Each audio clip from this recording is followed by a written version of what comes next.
Hey guys, we're going to be changing out front sway bar links on this 2010 Chevy Equinox. Same thing for GMC Terrain, but we're going to be installing some TTX sway bar links from Mevotech. Now they are different from left to right, and the left front side is going to be TXMS 50880. So let's open it up, take a look inside, see what we're installing today. You can see here they include a wrench to hold the ball and stud just to keep it from spinning when we go to install the nuts. And these are a pretty beefed up joint. Basically all the TTX line that Mevotech offers are super overkill parts and oversized joints. They have really nice thicker seals on there to seal in that grease and keep the moisture out. Also, they are a greasable joint on both ends, which is fantastic. They provide new hardware. And yeah, if you're looking to put something on that's a serious part without having to replace it in the near future, anytime, then the TTX line's the way to go. Okay, so here's our link right here. And the factory fasteners are gonna be 18 millimeter. You can see the stud that's protruding out. The threads are very rusty in this case, so we're gonna try to do a little prep work and clean those before we go to try to get them off. And there's many ways to change out sway bar links. I'm just gonna try to take the nuts off, but you know, some guys will use a Sawzall or a cutoff disc or a torch and just cut them off. That's the fastest way. However, I know most of you at home probably don't have a torch, so let's just try to get these off. I'm gonna get a wire wheel on a drill. We're just gonna go in and clean these threads the best that we can up here and also down here. Luckily, there's not a lot of threads protruding on the bottom, and that's gonna help us get those nuts off.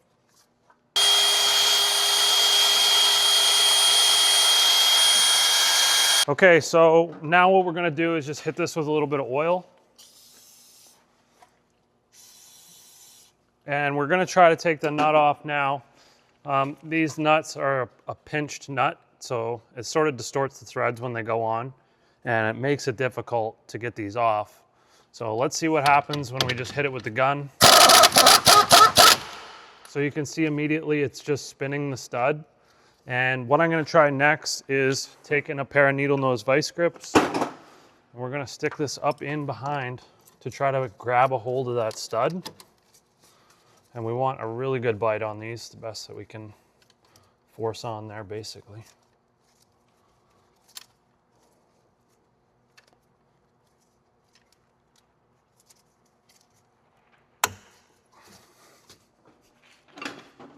Okay, now we're gonna try. So we're able to get that off. And now we've got to get this bottom one off, and it's gonna be the same deal. Now, you can see the stud's facing inwards, which makes things a little challenging. You can try to use a wrench, or I'm gonna just try and use a 1/2 inch, I got a 1/2 inch ratchet with a decently long extensions, probably about 8 inches, 10 inches maybe, with a swivel 18 millimeter. And we're gonna try to just sneak up in here.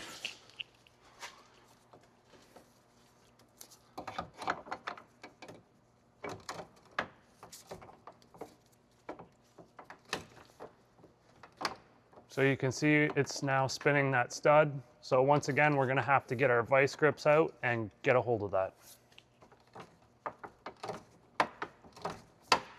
Looks like I gotta readjust, it's still spinning.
Okay, now we should simply just be able to remove this, and we're pretty much ready to install the new link.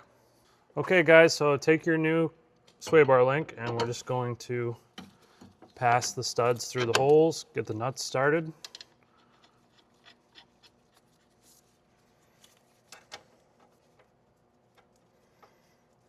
And then we'll buzz those down.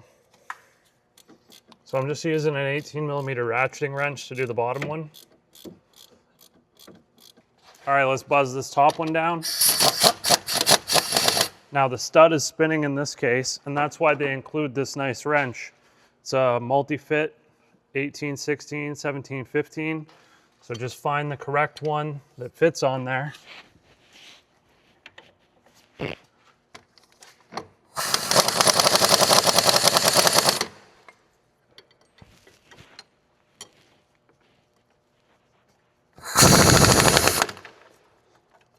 And then once you get it pretty much snug down, we're going to hand torque these. So we've got the top nut is going to be 55 foot-pounds, and the bottom nut's going to be 63 foot-pounds.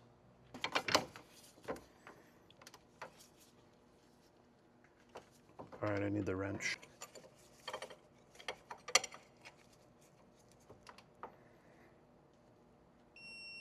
Okay.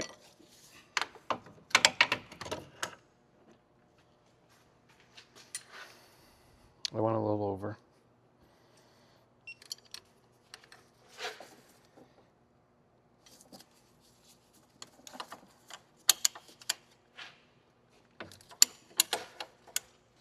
Oh, you can't get in from that side.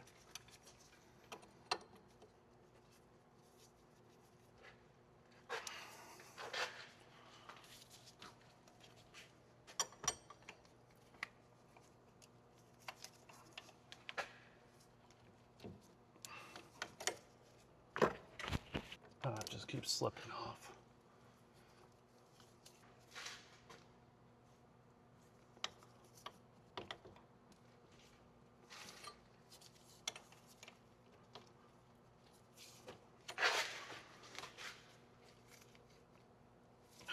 Nope. As soon as there we go. All right, that's pretty much it. Not too bad to change.